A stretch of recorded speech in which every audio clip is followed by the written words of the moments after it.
A special thank you to each of our subscribers who make this channel possible. Here's today's story. In a surprising turn of events, the UK economy shrank unexpectedly in October, contracting by 0.1% according to the latest figures from the Office for National Statistics, ONS. This decline comes just days after Sir Keir Starmer, the leader of the Labour Party, softened his manifesto pledges regarding economic growth, downgrading a commitment to achieve the highest growth in the G7 to merely an aim. Analysts had anticipated a growth of 0.1% as the economy entered the fourth quarter, making this contraction a significant blow to the government's economic strategy. The timing of this economic downturn is critical, as it follows Starmer's recent attempts to reset the party's strategy amidst signs of economic struggle.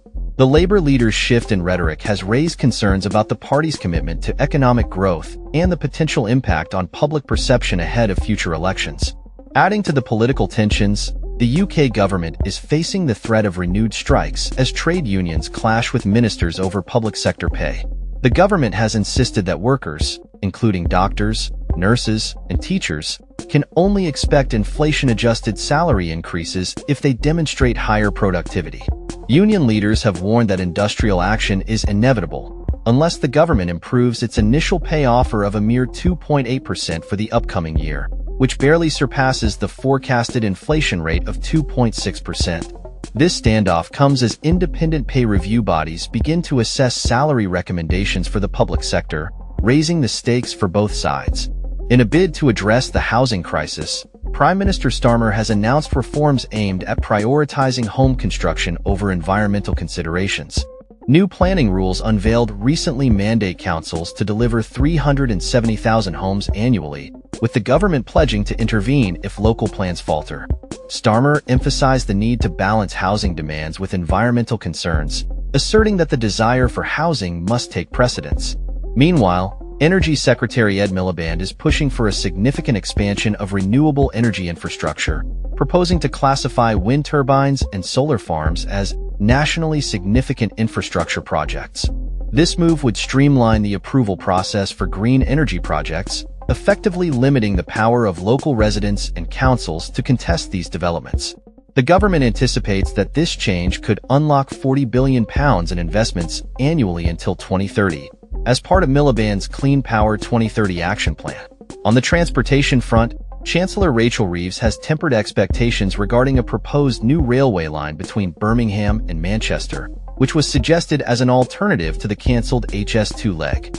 Reeves emphasized the government's focus on enhancing connectivity within northern England rather than pursuing the West Coast Main Line.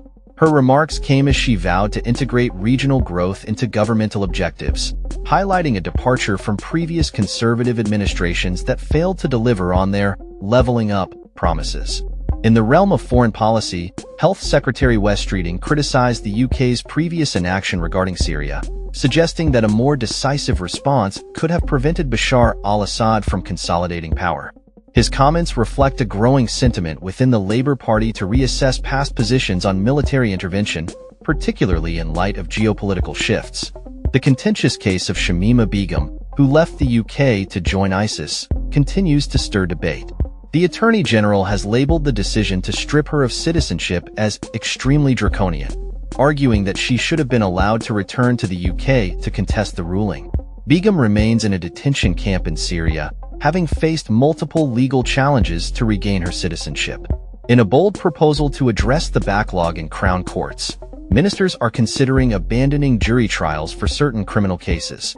A review led by former High Court Judge Sir Brian Levison will explore the creation of intermediate courts where cases could be adjudicated by a judge alongside magistrates.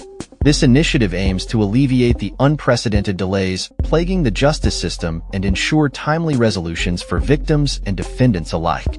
Prisons Minister Lord Timpson has candidly admitted the challenges of rehabilitating sex offenders, revealing that he has struggled to find effective employment solutions for this demographic. Despite his long-standing commitment to hiring ex-convicts, he acknowledged that employers often prefer to avoid hiring those with serious offenses, complicating reintegration efforts.